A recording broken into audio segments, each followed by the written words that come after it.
So hi everyone, I'm Yael. Today I'm going to talk about optimizing conversion rates with data science, a journey through machine learning techniques in big data environments. So it's basically what I've been working on for the past year, focusing on conversion rate. So I've been here in DigitalTurbine for a year, maybe more than a year.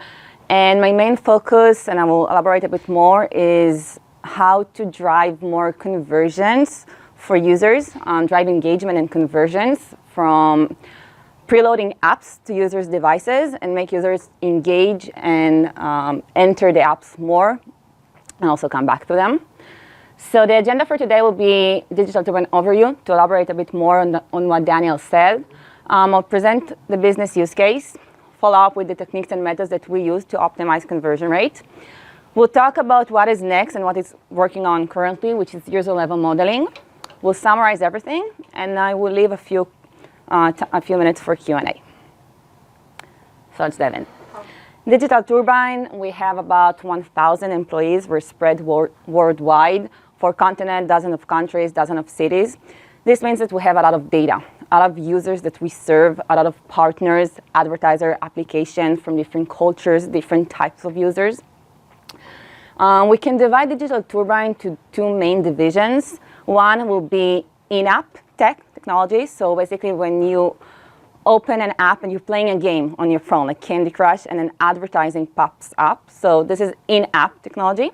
And the other division will be on-device. So it's basically any form of way of preloading an app to user's device. So the easiest way to think about it is a user manually goes to Google Store or Apple Store and chooses what he wants to download. So there are different ways to bring this app into a device.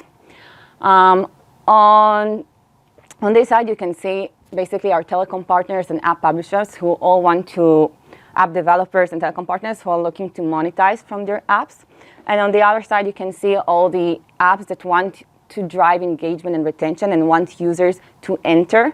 So it can be TikTok, it could be, Candy Crush, Uber, McDonald's, and etc. I'm focusing on-device because I'm thinking, how would I preload the right apps to the right users? And this is my main concern. So we have about 800 million devices, almost 1 billion devices. When I say a device, you can think about a user.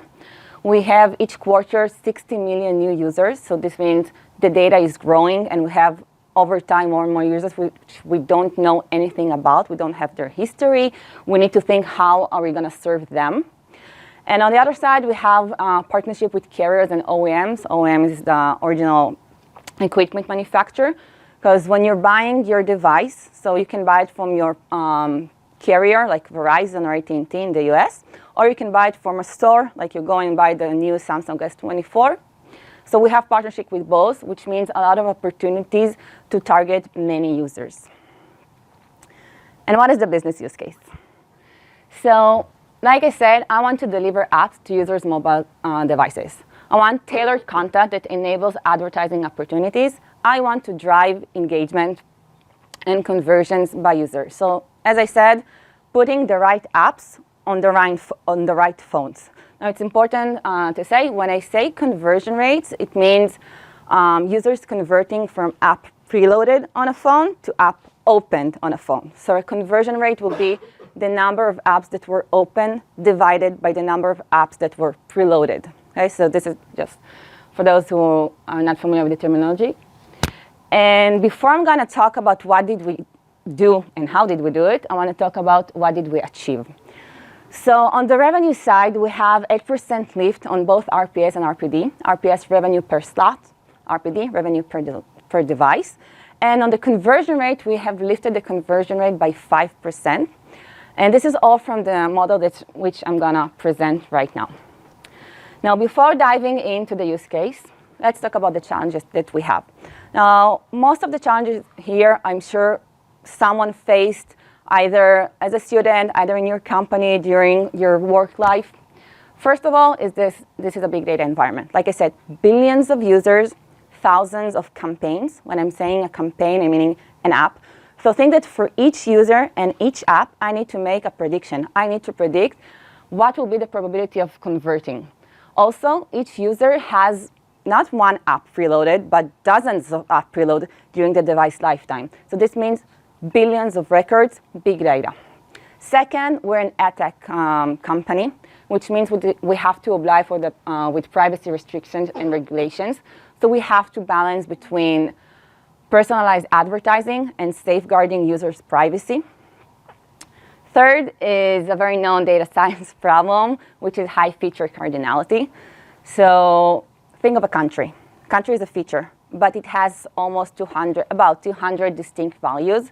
Now you think, okay, how am I gonna work with that? Am I gonna do, for the data science here, one hot encoding? Gonna do 200 columns? Am I gonna just label encode? So, and this is just for a country.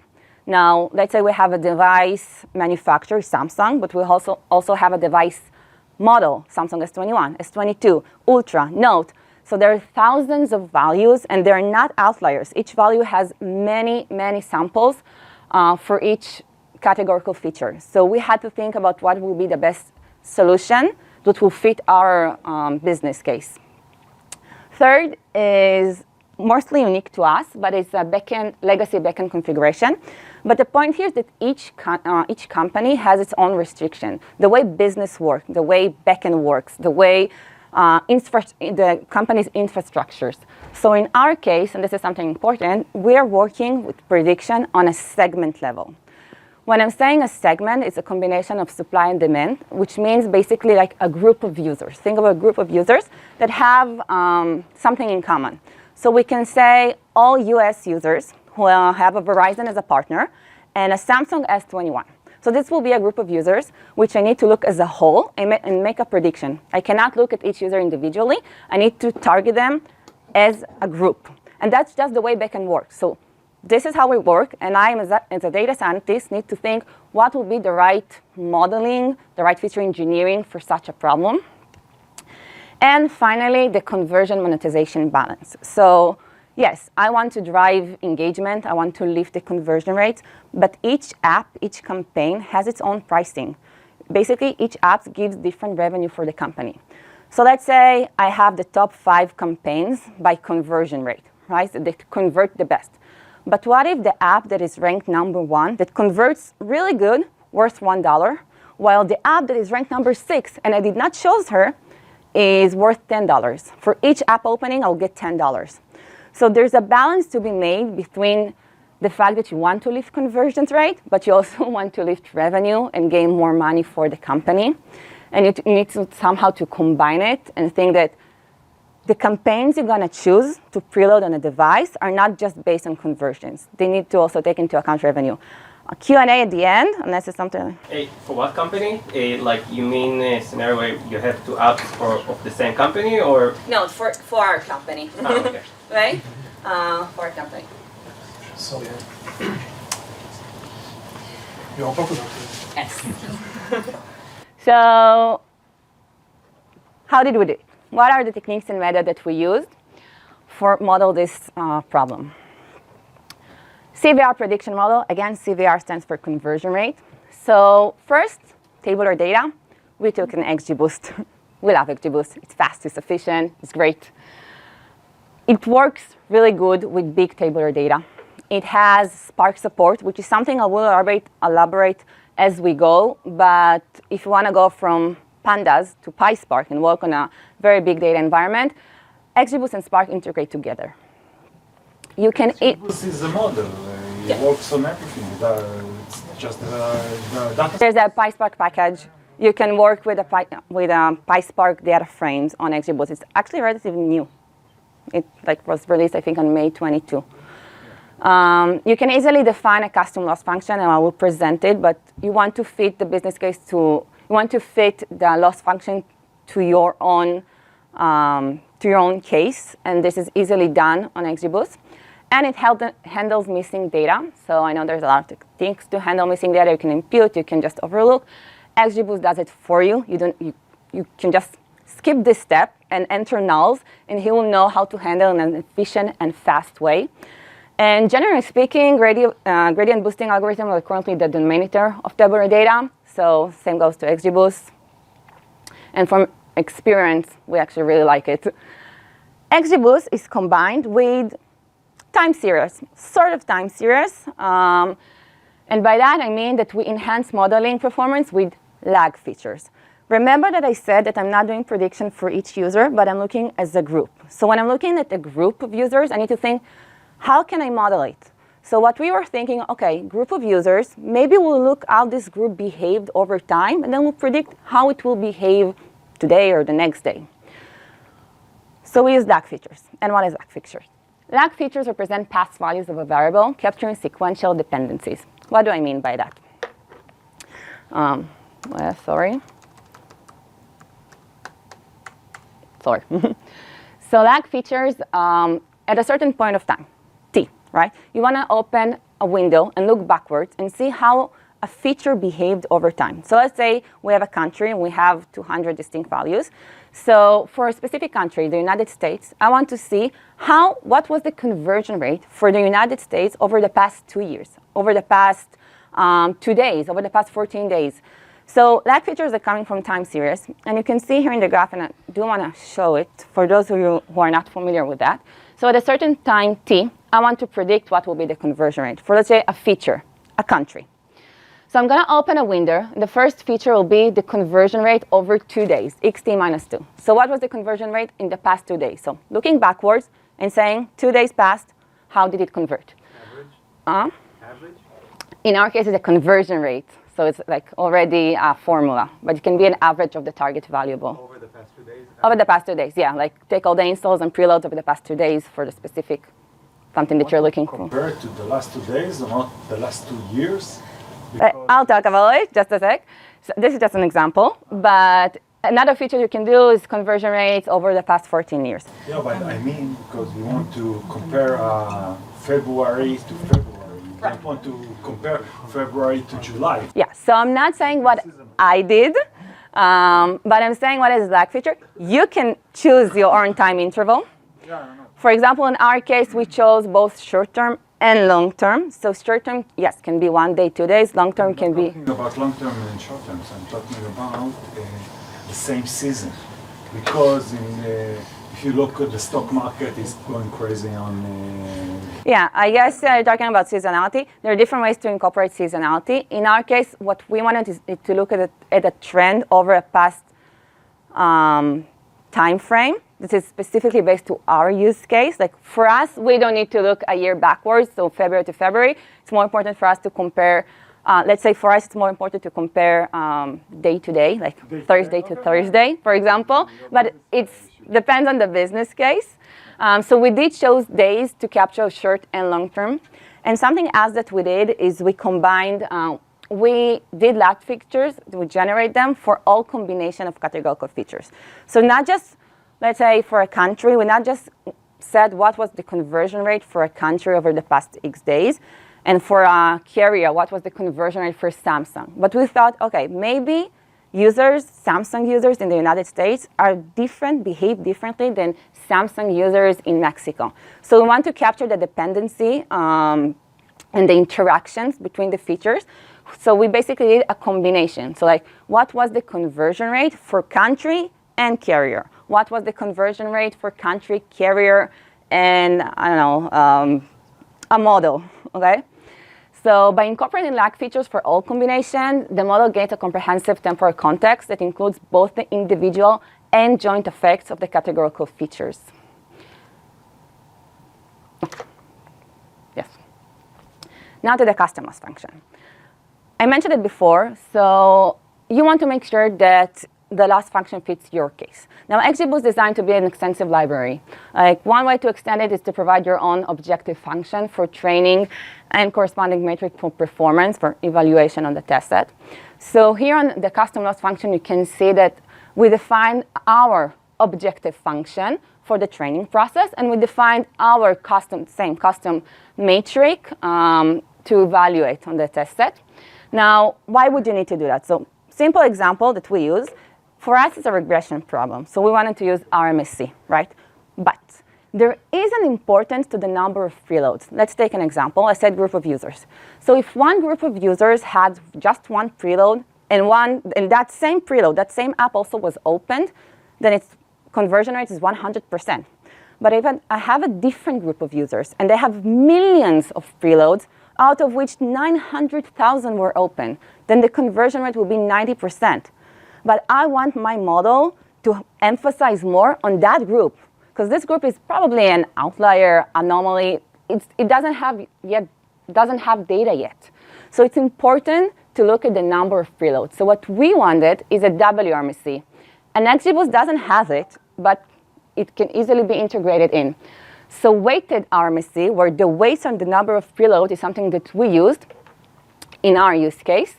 And this is just an example of how you can use it. We also have links to the code parts in this presentation at the reference tab. So it will be shared and you could take a look if you want. But it's starting. The weights here? The weights. The weight is the number of preloads. Preload? Preloads, the number of apps that were preloaded. Another cool thing that we used, sure a lot of you know hyperparameter tuning frameworks. So we used Optuna. Optuna is user-friendly, it's simple and intuitive. Unlike grid search, you don't need to specify a grid of hyperparameters values to search. Instead, you can specify a range. And Optuna uses exploration. It's used Bayesian optimization and does it in an efficient and kind of fast way. So again, this is an example. I think it's from the official repository maybe. So you define an objective and you define the parameters that you want to search over. So if it's an XGBoost, we can use learning rate, ETA, right? So you suggest you put the range that you want the Optuna to go over with. So the range is from 0.1 to 1. You can see param 1. But it doesn't mean that it's going to go 0.1, 0.2. It's not a grid search. You just specify a range, and it does it in an optimistic way for you. And you also specify the number of trials. So each trial will generate new hyperparameters, and eventually Optuna will say, out of those 100 trials, what was the best trial? What minimize or maximize your loss function? Depends on your business case. And this is also something that's just pretty cool, very easy to do, and it's really fast and efficient. Works really great with XGBoost, and we actually incorporated that into production because it works fast. Next thing will be SHAP. So SHAP, explainability. Sure, all of you have heard about it or used it also. So SHAP at its core tries to answer how do individual features contribute to a model prediction. So we want to understand our model. We want to know which feature, especially those lag features that we did. We want to see if they help, if the model learns from them. And we want to understand what features were important, but not just what was important, but how it was important. So SHAP at its value offers insight into both the magnitude and the direction of their impact. And I'll give you an example. This is from the official repository, not our business case, but let's say we're trying to predict something. Those are the features that we had.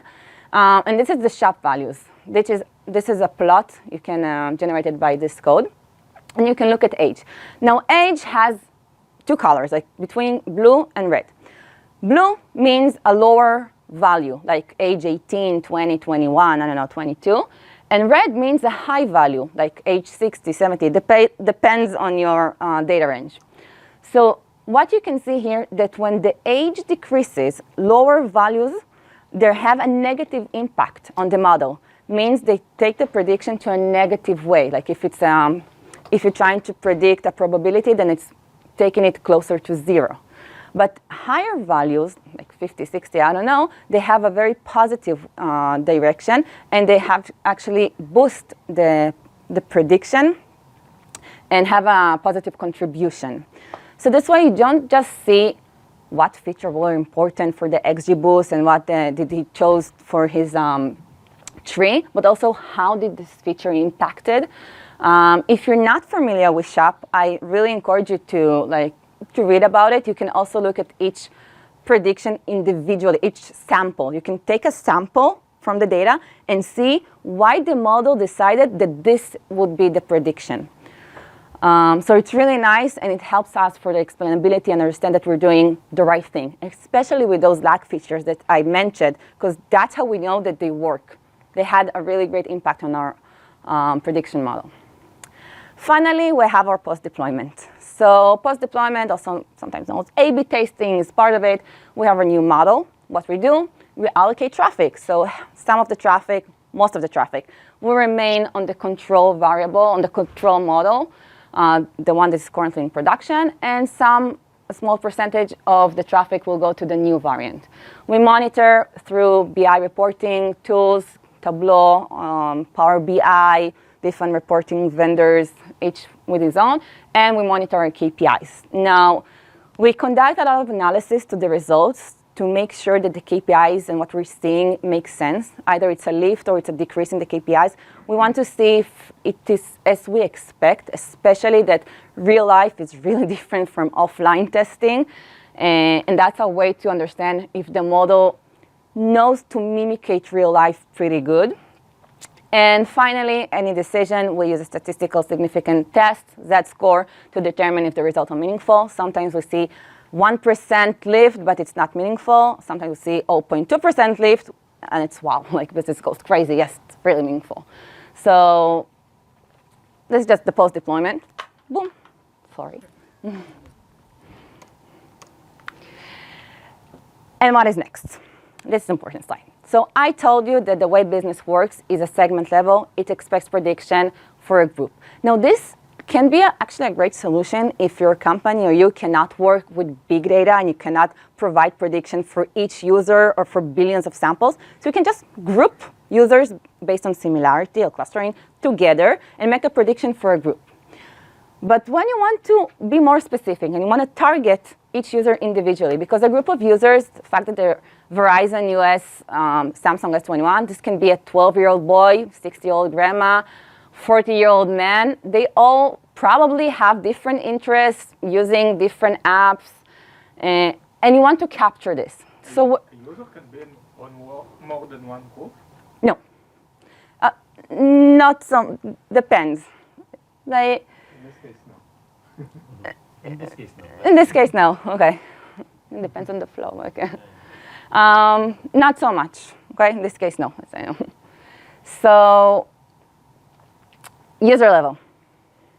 Motivation. Of course, we want to enhance personalization, we want to optimize targeting, we want to improve insight to attribution. We want to look at each user individual and say, what do you like? Not what the group likes, what do you want? But what's holding us back? So first, it's a big change, right? Backend configuration adjustments, you need to justify yourself. You need to go to business or to product or to management and say, we want to do a lot of stuff that will take time, money, and effort. We need to justify it. It's going to increase data storage costs because instead, when you're working on a batch mode, instead of saving scores for like 10 groups, think that each group like has 10 million users. So you're going to now save for hundreds of millions of users, right? So increase data cost, either that, or you're going to transition to real-time processing. So then you don't need batch mode, but that's a lot of work, time, effort, and money. You need to change the feature engineering. It will add complexity to your model development, especially when you're working now on billions of records. And you'll encounter a new problem, which is called a cold start problem. So what happens when you have a new user? A new user just bought a device. You captured it already, but you don't know his age, gender. You have no information, no history about him. When he was part of a group, that was easy because we were predicting for a group, and he's part of it. But now that I need to predict for him specifically, how am I going to solve this problem? Just a model that doesn't know anything about a user? So that's another problem that you need to think about how you're going to do it. What about privacy? Second. Thank you. It's like I asked him to ask it, but no, I didn't. Yes. So how do we justify ourselves? What do we say to business? So first, we're going to take a sample of users. Now we're not going to score billions of users. We're going to score a few millions. Something that is like, it's okay, doesn't cost much. And we just take a group and we're going to degroup it. So when you're taking a group of users, say, okay, I know the predictions for a group. Let's see what's happening when I'm degrouping and provide prediction for each user individually. So I'm taking a few groups, looking at each user individually, that's like 6 million users, let's say 8 million users, something that is you can go with. Second, you're going to respect privacy in compliance with privacy law. Yes, we incorporate privacy considerations. We would never use users' real identifiers. Everything is, of course, hashed. We are making sure we don't use invade his privacy, leak anything. We have, like in the edtech industry, it's really important that there are different ways that you need to oblige. You can use the data, but with restrictions. So we put that in mind when in the developing process. By the way, but if your model is very good, the customer will think that you're annoying him by his bits and bytes. So how come you tell about number 2 here? Because if the model is very good, you know what I mean? You think that you're not targeted by Facebook? You think so? You think you're annoyed by Facebook, by their advertisers, by Google? You're annoyed by that? Sometimes yes. You can mention. You can say that I don't want to see this because you know too much. I think that's the world that we live in. Well, I don't think I'm Google, so I'm not sure that he will know. But I will think that my user will be pleased if I'll suggest him, I don't know, Candy Crush, if like he's 18-year-old, instead of a shooting game if he's like 70 years old. Like, I think he will, I don't know, I think he will like the fact that anyway I'm going to suggest a game for him. Yeah. Now the question is which game. I'll think he'll like it, but I don't know, it's personal. I don't know. So I'm going to initial user level modeling. We love XGBoost, like I said. So XGBoost binary classifier to predict whether a user will open an app or not. So now it's a binary classification problem, basically a probability. What is the probability of opening this app? Not a regression problem, like what will be the conversion rate for a group of users. We're going to use basic features just for the start, just to deploy something really simple and see if it works. So we're using age, gender, country, app categories, something that doesn't involve high feature engineering, just for the start. Then we are saving our scores in a batch mode because, like I said, we have not yet transitioned to real time. We need to justify to do that. So we're going to save it in batch mode, but because we're saving just a few millions of users, not billions, that is acceptable, let's just say. And at the end, I'm going to do A/B testing against the current model, the previous one that I've showed you, and I'll do it on the same group of users. So if I took a group of users and I degroup it, half of them will go to the control, half of them will go to the variant. Now, it's important it will be the same group of users. I cannot just take users from the US for variant and users from Mexico for control. That's just biased. So it's important to use like the same group of users, and then I'm going to monitor the KPIs. Now, two things. Either the KPI is going to lift and go real high, and then I go business and say, you see, you have to do it. Let's change everything. Let's do it to real time, or let's change the infrastructure, and it will give you more money. It's worth it. It's worth your while. Or the KPIs will not be as good as you can, but then you can debug it easily. You can look why it didn't, because now you're not looking at a group of users that have different things and are not that like similar. Now you look at each user individually. Now you can say, okay, my model said that this user with this app will convert at, I don't know, 90%, but he didn't install it. So you can see where the model is wrong, if it generalized real good or not. It's easier for you.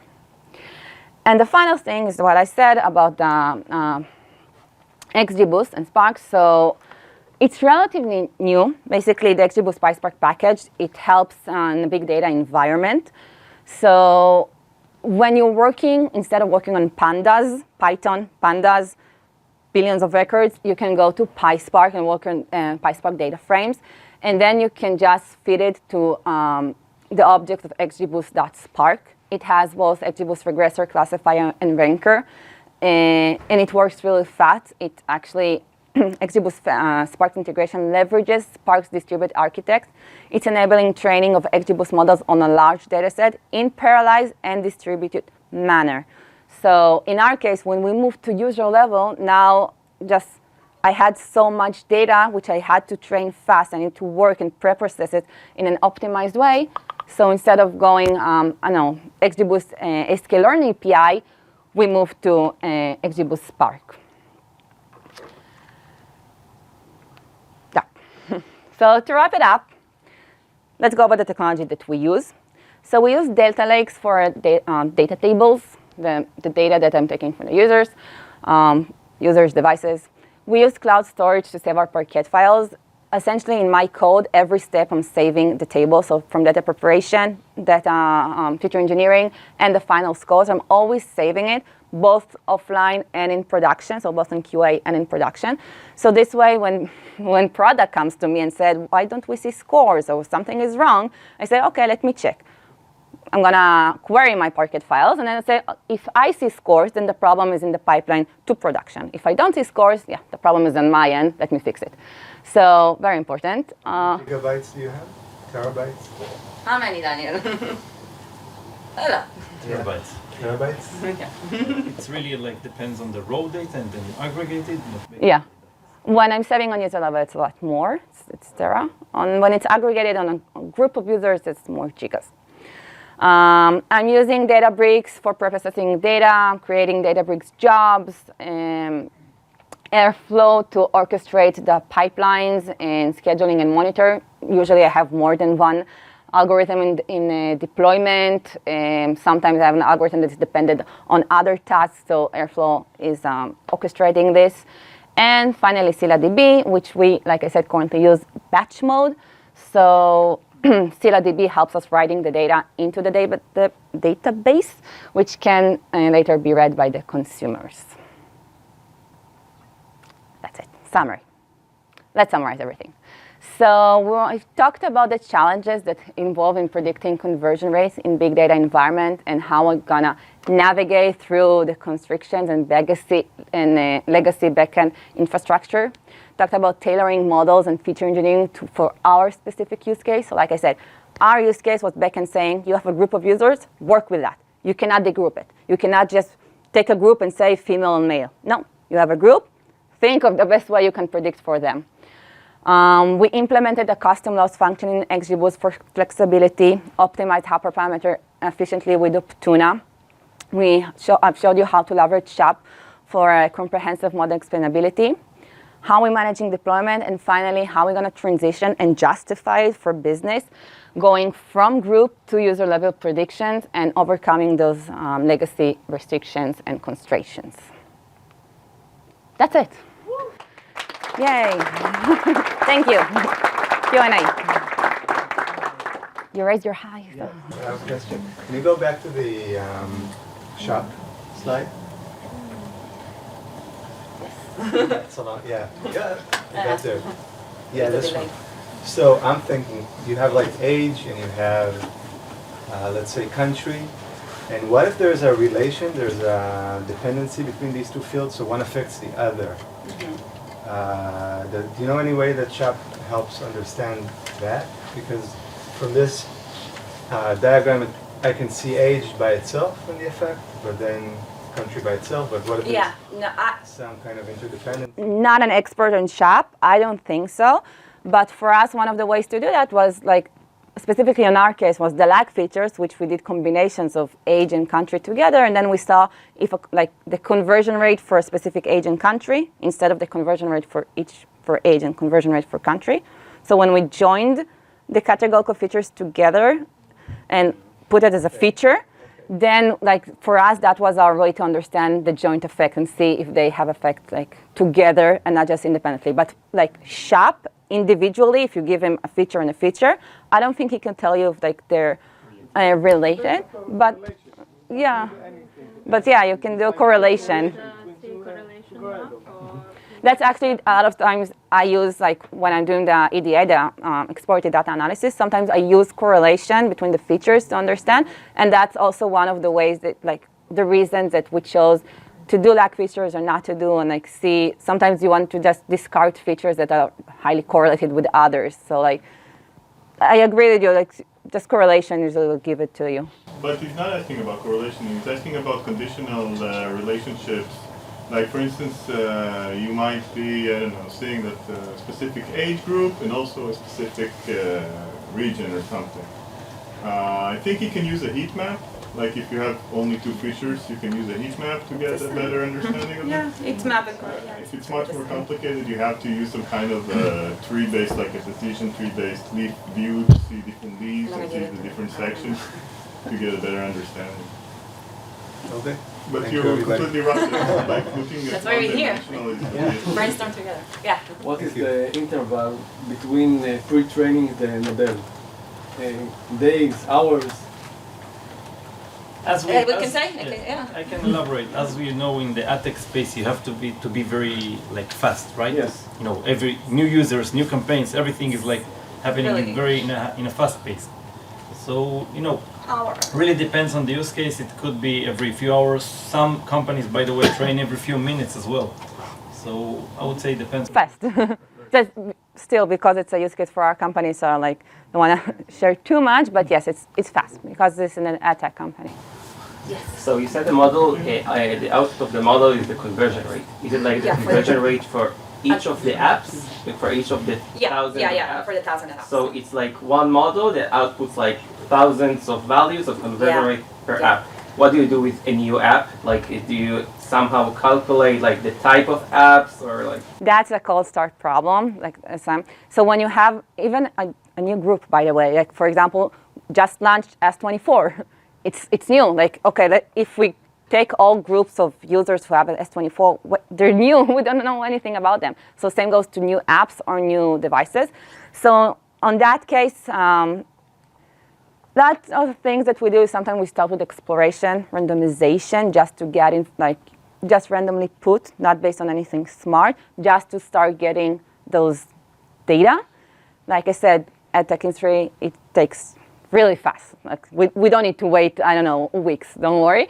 And then our model starts to work. So like right now, the way we work is just like putting it randomized, get data, and then do it smart way. Cool. And another like quick follow-up, like this SHAP, is it like for all the regression outputs combined, or do you do it for each regression output separately, like a conversion rate of specific app, or is it? For all the features I'm using. So if I have features, what was the conversion rate for a country, for device carrier, for device make, what was age and gender, I don't know, for every feature.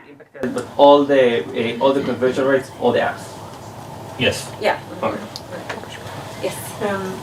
In what step of the flow of the users do you predict maybe you said it and I missed it, but do you predict the apps that should be preloaded because someone buys the phone but they only log in and set their details on setup and then you choose like where are you integrated?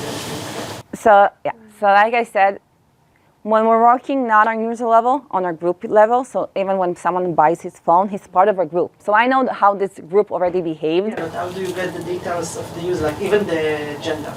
Like So on the register? if it's a group, I don't have age and gender. That's how I said. I cannot degroup it. I cannot degroup it. I cannot take a group and say male and female. It's a group of users. Only, yeah. On a user level, you're right. I don't have his age and gender yet. So that's a different cold start problem. And that's, I did not present here a solution, but I can tell you that one of the ways that we're thinking is, yes, based on similarity, I guess, maybe based on the original model, because it already looks at the group based on demographic and device features. Well, yeah, but that's definitely a cold start problem. Very familiar in our field. Yeah, I can understand exactly like you said, the sex, the material status. It's a Boolean. It's like it has two features, and it seems like to have an interval. No, okay, so that's basically, I presented just to get you to know what is SHAP. I can go into the details. Basically, each dot here is a sample, so that's a lot of samples. So I don't want to take too much time, so we can think. It should be two dots. No, each sample is a user. You have a user, yeah, and we need to talk about how SHAP works, but just like really fast. This dot here, the blue one, okay, that's a user, that's someone, and his age is really low, and his prediction was kind of negative. The way SHAP predicted for him, age had a negative implication. It was negative, yeah. For him, his age had a negative impact on the model. So what you see here is a lot of dots, a lot of users. But again, that's more go to SHAP, so we can talk about it later. Yes. We're a bit out of time, So okay, last question. Yeah. Do you group people only geographically or also by? We group people. This is a bit business case, so don't want to go into that. But we group people based on let's say, kind of similarity and different features that we have, but it's not very personalized, like age and gender or something like that. Off the bat when the user, What?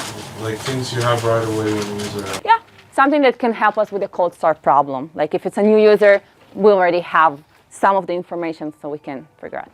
So yeah, we're out of time. So thank you very much, everyone. And then next week, I have a thank you slide.